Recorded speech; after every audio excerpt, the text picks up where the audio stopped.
Assalamualaikum warahmatullahi wabarakatuh. Salam sejahtera untuk kita semua. Tabi pun. Yang terhormat Ibu Siska Meriska MPD selaku dosen pengampu mata kuliah Bahasa Indonesia. Yang terhormat teman-teman sekalian.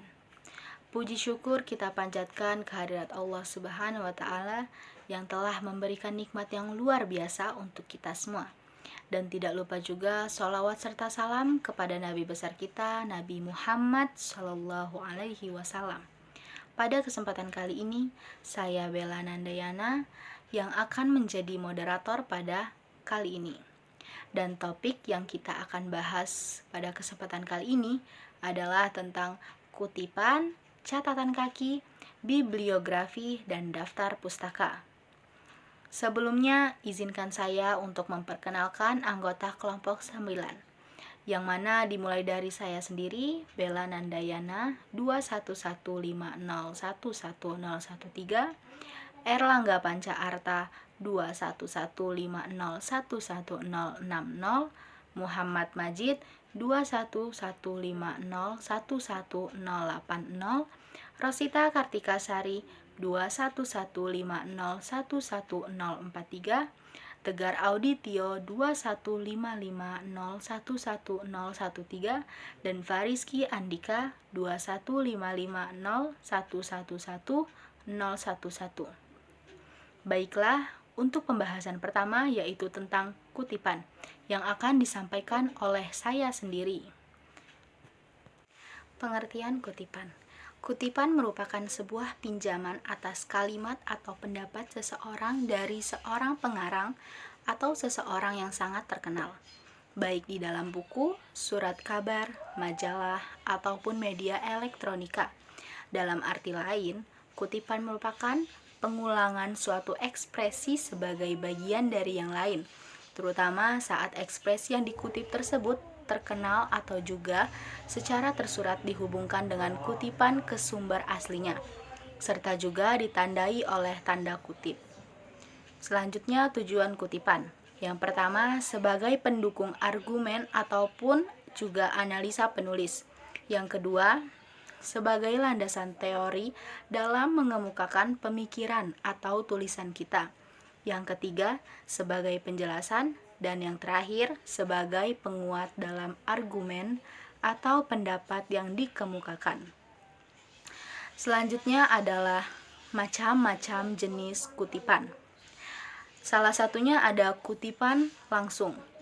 Kutipan langsung merupakan suatu penggunaan kutipan yang dilakukan oleh penulis dengan cara menulis kembali pikiran atau pendapat atau ide atau gagasan orang lain yang sama persis dengan aslinya.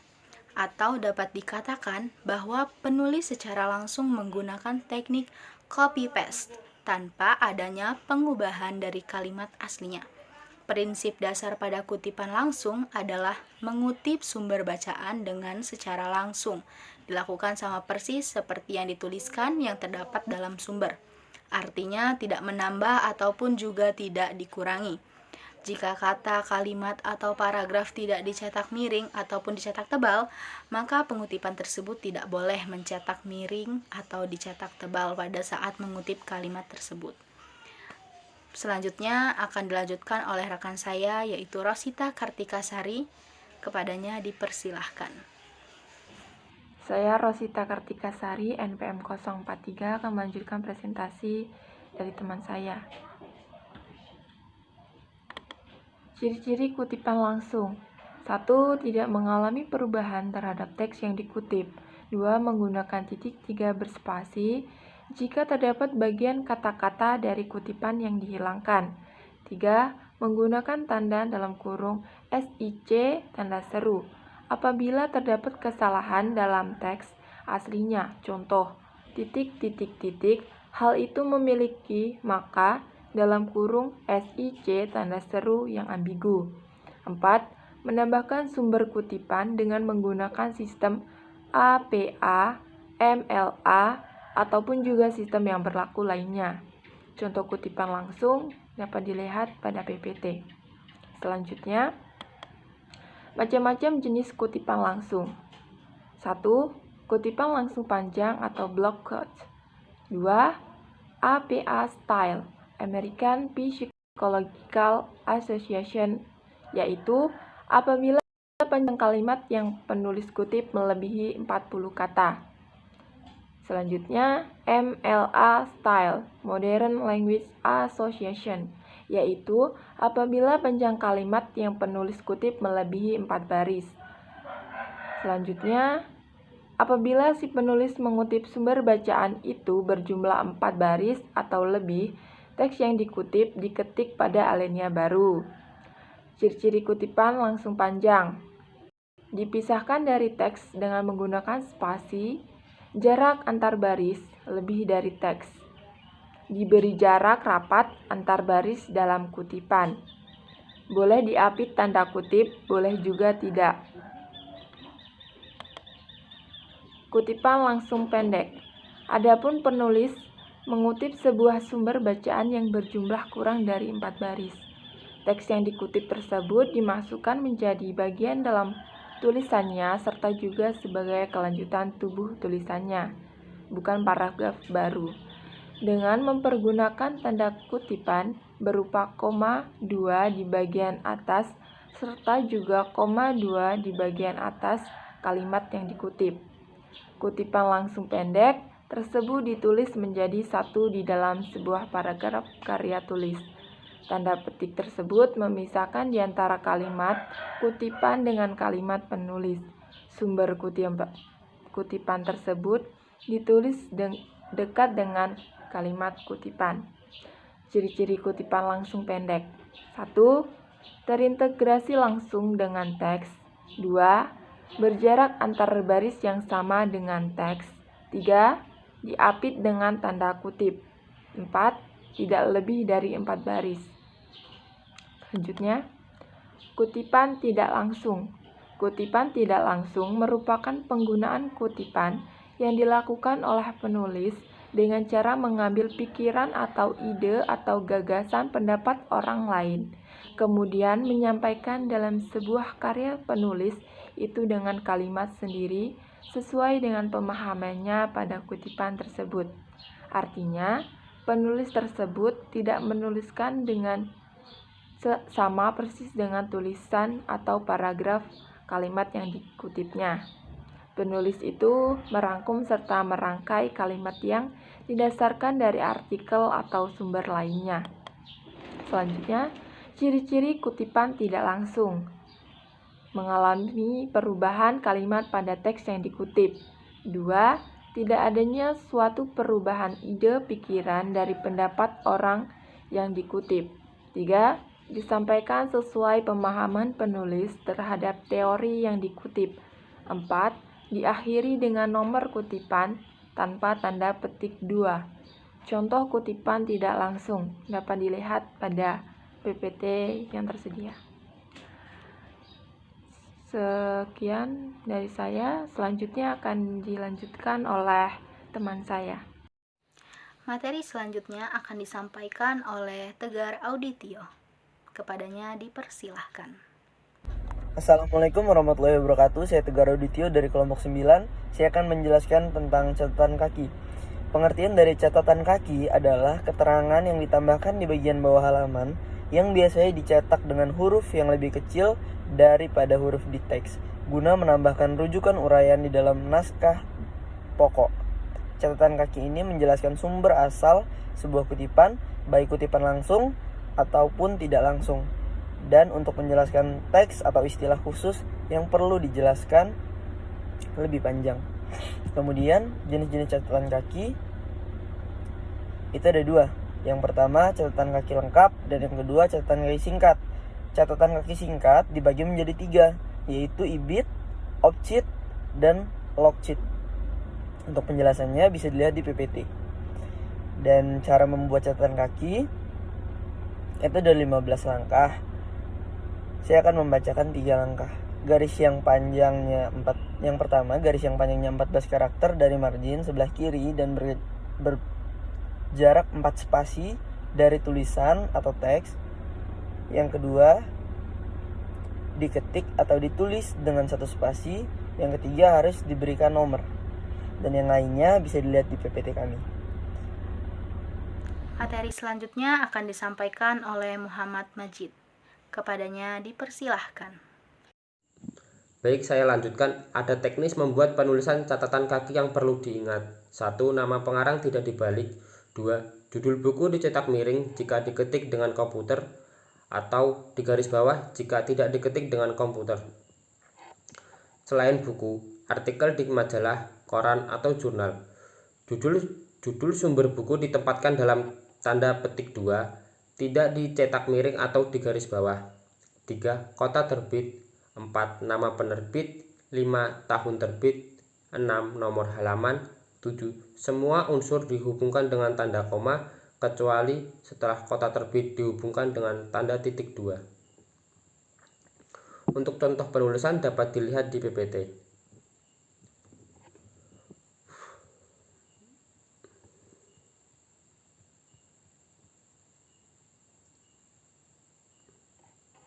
Baik, selanjutnya bibliografi. Bibliografi ini merupakan sebuah daftar pustaka yang meliputi isi serta deskripsi sebuah buku yang terdiri dari judul, pengarang, edisi, cetakan, kota penerbit, nama penerbit, tahun terbit, jumlah halaman, serta ukuran tinggi buku dan ISBN.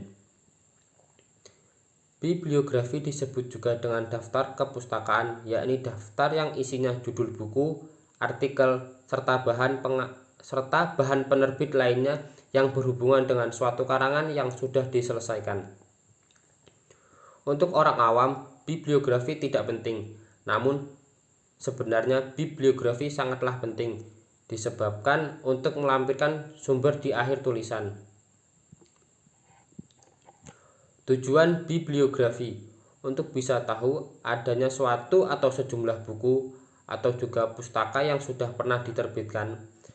Di dalam menentukan topik bibliografi ditentukan dengan berdasarkan beberapa pertimbangan, seperti misalnya permintaan pengguna, topik yang tengah berkembang atau juga banyak diperlukan saat itu, dokumentasi koleksi yang dipunyai serta juga mandat instansi.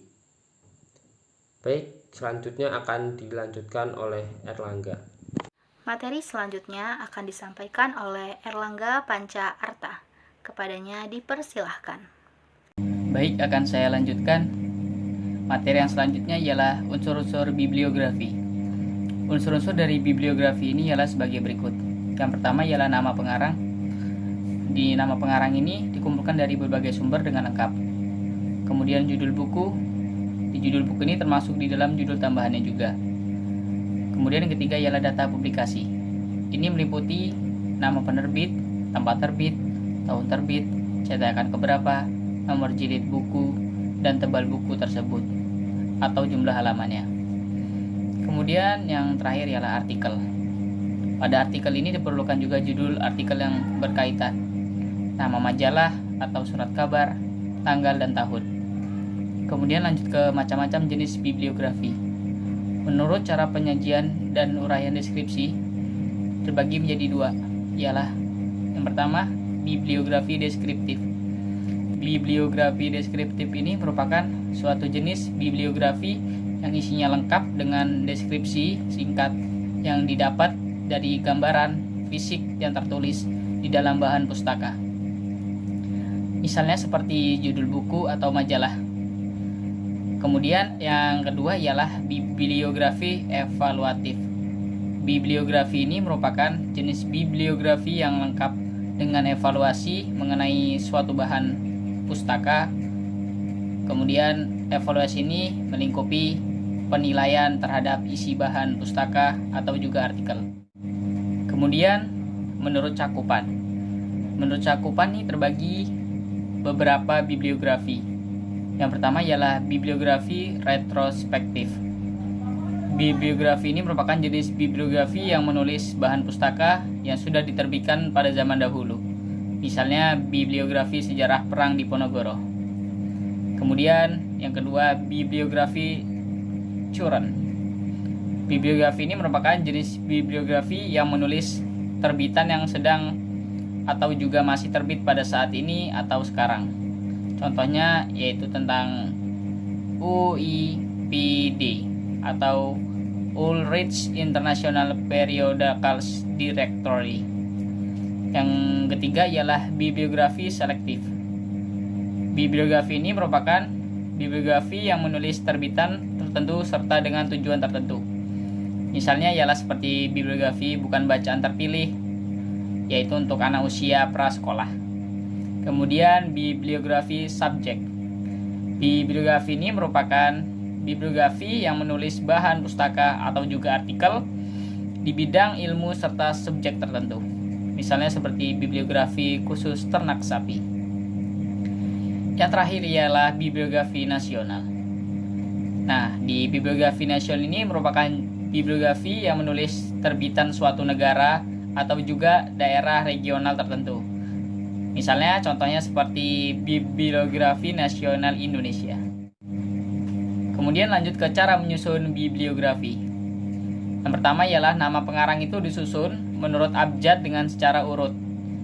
Jika tidak terdapat nama pengarang, judul buku atau judul artikel dimasukkan ke dalam urutan abjad. Kemudian apabila seseorang pengarang itu terdapat lebih di satu bahan referensi, maka referensi kedua serta seterusnya nama pengarang itu tidak disertakan, tapi diganti dengan garis panjang 5-7 ketikan. Kemudian jarak antara baris untuk satu referensi ialah 1 spasi. Namun jarak antara pokok dengan pokok lain itu ialah 2 spasi. Kemudian baris pertama itu diawali dengan margin kiri. Baris kedua serta seterusnya dari tiap-tiap pokok itu harus dimasukkan ke dalam sebanyak 3 ketikan. Nah, kemudian ada manfaat dari bibliografi ini, yaitu yang pertama, meningkatkan jumlah koleksi perpustakaan yang memperbanyak bentuk serta bidang kajiannya. Yang kedua, kebutuhan terhadap informasi para pengguna yang terus beragam serta meningkat jumlahnya. Yang ketiga, yaitu usaha dalam meningkatkan kualitas pelayanan penulisan informasi yang cepat serta tepat. Kemudian bagian-bagian bibliografi. Yang pertama, judul. Judul ini merupakan judul artikel atau judul buku yang ingin dideskripsikan. Kemudian yang kedua, kepengarangan. Merupakan nama pengarang perorangan atau pengarang bahan organisasi. Yang ketiga ialah sumber. Sumber ini bisa dari judul jurnal, judul proceeding, atau judul buku yang mana informasi tersebut berada atau berasal. Kemudian data terbitan atau biasa disebut dengan impresium. Nah, ini bisa diartikan tentang data mengenai kota terbit, nama penerbit, serta tahun terbit. Kemudian keterangan fisik atau biasa disebut dengan kolasi. Kolasi buka merupakan halaman tempat artikel itu didapat atau diperoleh. Kemudian keterangan informasi merupakan kata kunci serta abstrak. Yang terakhir ialah keterangan tambahan. Nah, di keterangan tambahan ini merupakan lokasi rak penyimpanan, kode nomor panggilan, perpustakaan pemilik bahan pustaka, serta dan lainnya. Kemudian lanjut ke contoh penulisan bibliografi. Apabila yang dijadikan sumber itu ialah buku, susunan penulisannya ialah sebagai berikut. Yang pertama ialah nama pengarang, kemudian dilanjutkan dengan tahun terbit, yang kemudian lagi dilanjutkan dengan judul buku, tempat terbit, yang terakhir adalah nama penerbit. Contohnya bisa dilihat di PPT kami. Untuk contoh penulisan bibliografi dari majalah, bisa disajikan susunan penulisannya seperti yang pertama, yaitu nama pengarang, kemudian tahun terbit, kemudian judul artikel, nama majalah, nomor majalah, bulan terbit, dan yang terakhir adalah tahun terbit. Untuk contoh detailnya bisa dilihat dari PPT kami. Lanjut ke contoh penulisan bibliografi dari antologi. Yang pertama, urutannya ialah nama pengarang, yang kemudian tahun terbit karangan, judul karangan, nama editor, judul antologinya, tempat terbitnya, dan yang terakhir nama penerbitnya. Contoh detailnya bisa dilihat dari PPT kami. Kemudian yang terakhir ialah contoh penulisan bibliografi dari internet. Nah, jika yang disajikan sumbernya adalah dari internet, maka susunan penulisannya bisa Anda lihat dari PPT kami ya. Baik, segitu saja penjelasan materi yang saya bisa sampaikan. Selanjutnya akan dilanjutkan oleh rekan saya, yaitu Fariski Andika. Kepadanya dipersilakan. Materi selanjutnya akan disampaikan oleh Fariski Andika. Kepadanya dipersilahkan.